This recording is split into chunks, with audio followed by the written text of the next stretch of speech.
Qamar gaafa wayyaaneen birrii miiliyoona 1.3 kafaltee fi isa yaamtu hoteela Sharaatan Addis keessa qubate. Horii san hoteela san keessatti akka itti facaasee bashannanaa ture asirratti ibsuun ulfina namummaa isaa tuquu waan ta'eef bira hunna. Hoteela san irraa yeroo bahee deddeemu waardiyyaa wayyaaneetiin marfamee sosso'aa ture.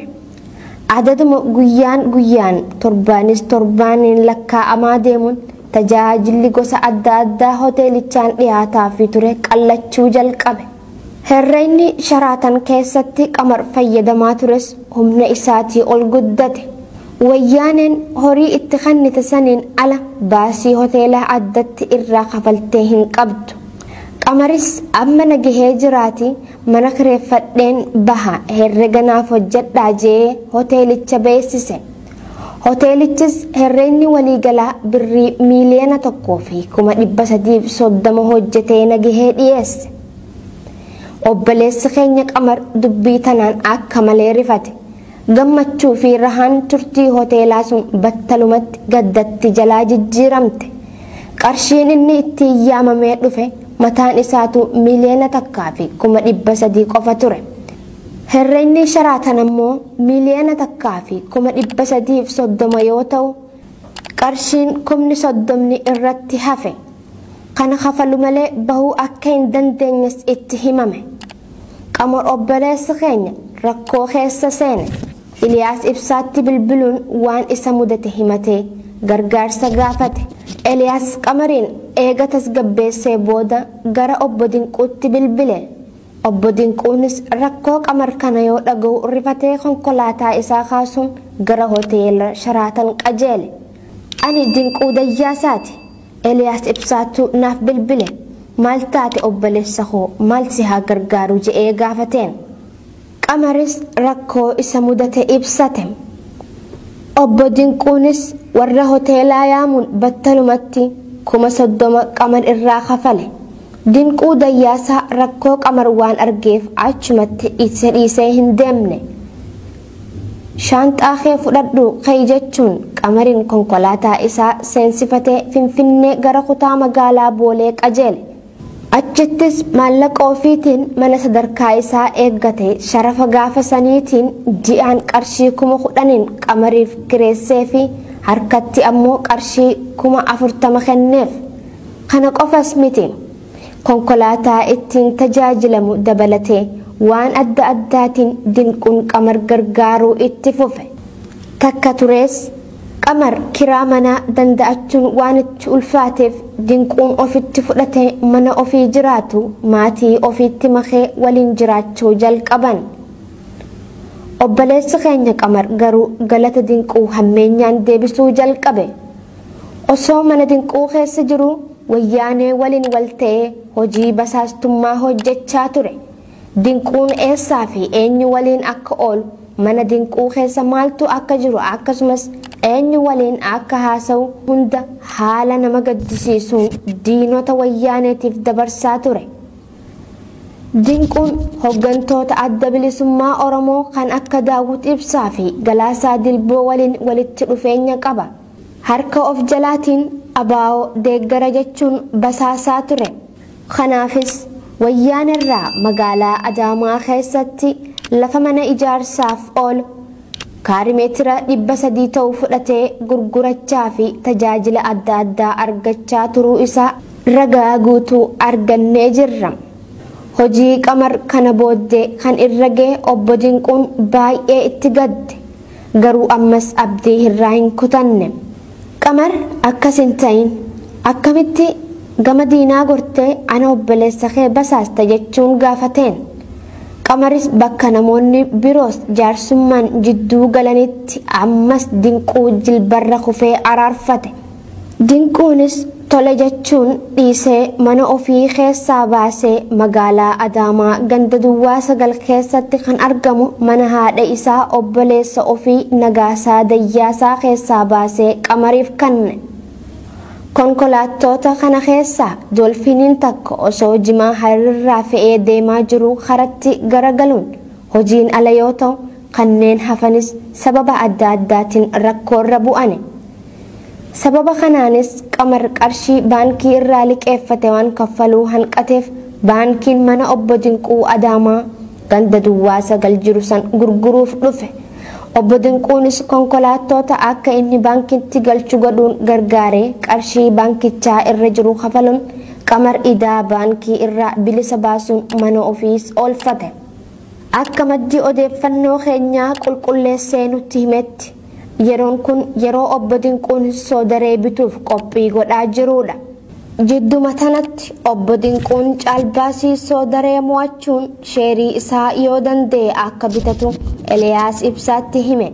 Eliyaas Ibsaatis miliyoona 1 kafalee sheerii kana bitachuu akka danda'u obbo Dinquutti hime. Yeroo kana Qamar dhagee anis sheerii miliyoona 1 kafalee nin bitadha jechuun obbo Dinquu gaafate. Obbo Dinquunis tole jechuun sheerii kana Qamar Yuusufii fi Eliyaas miliyoona 1 galmeessanii waldaa keessa galchan. Yeroo kana obbo Dinquun miliyoona 78, Qamarii fi Eliyaas ammoo miliyoona 1 yoo ta'an mootummaan ammoo miliyoona 64 qabachuun sheer kaampaniin kun hundeeffame. Qamar ammoo birrii miliyoona 1 kaffaluu waan dadhabeef mootummaan ji'a 3 eegee sheerii keessaa baase. Eliyaas Ibsaa ammoo gara Ameerikaatti waan deebi'eef sheerii isaa hayyamaan obbo Dinquuf dabarse.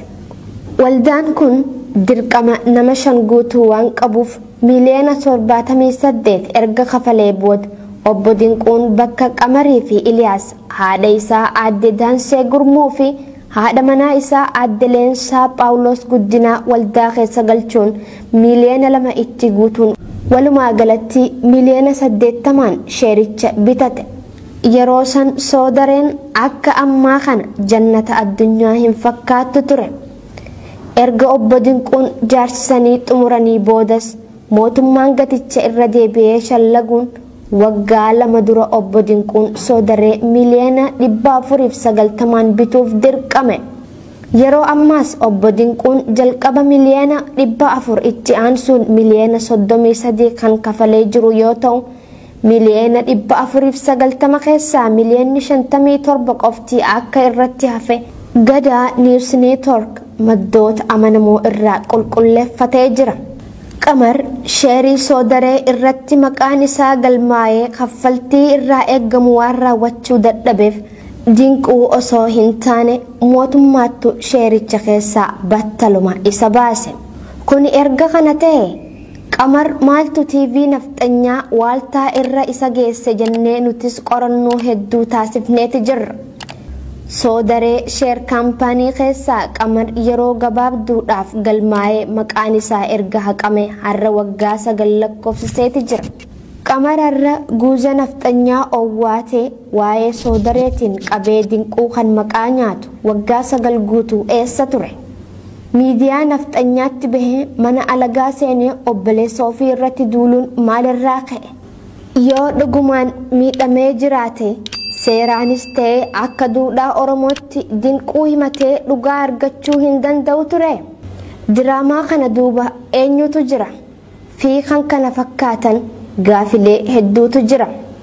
Akka keessa beeytoonni gurra nu buusanitti bara mootummaa wayyaanee Qamar konkolaataa amma itti fayyadamaa jiru Hamar dabalatee konkolaattota 5 biyya alaarraa bitee galchee ture. Qaraxa mootummaa konkolaattota 4 obbo Dinquun gargaaranii irraa kafalanii turan. Haa ta'u malee konkolaataa Hamar kan amma inni ittiin deemu Kanaadaa irraa qaraxa malee kan galchee hamma ammaatti qaraxni mootummaa hin kafalamin akka jiruu fi waan kafalu dhabee yeroo adda addaatti narraa kafali jechuun obbo Dinquu gaafachaa turuu isaa odeeffannoon nu dhaqqabe ni mirkaneessa. Obbo Dinquunis yeroo adda addaatti si gargaaraan ture amma immoo ofuma keef kafaladhu jechuun waan fuula dhoowwateef Qamar haaloo kana boof miidiyaa waaltaa irratti bahee maqaa Dinquu xureessaa jira. Haquma dubbachuuf Dinquudhaaf miliyoonotaatu ragaa baha. Qabsoo fi qabsaa'ota Oromoos kallattii fi sududaan sodaa tokko malee gargaaraa ture har'as gargaaraa jira. Ilmaan Oromoo maallaqa kafalanii mana hidhaatii yaasuu kan mootummaa wayyaanee hojii fi barnoota irraa ari'aa ture bilisaan barsiisuu fi kaampaanota isaa keessatti qacaree abbaa miindaa taasisaa ture. Fakkeenyaaf gaazixeessitoota 17 dhugaa Oromoo waan dubbatan qofaaf TV Oromiyaa keessaa al tokkotti ari'ataman yaamuun battalumatti qarshii hedduu baasuun TV OBS'n hojii jalqabsiisee haamilee isaanii tuqame fayyise.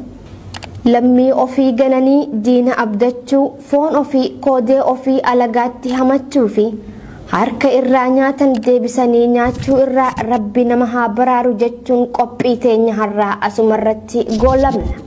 Yoo Oromoo irraa dhaabbachuu didan nutis sagantaalee itti aananiin dharama qaballeessii diinaa diinee saaxiluu ittuma fufna.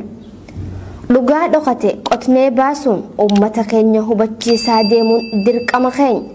Tolegaa daawwattoota keenya kabajamoo.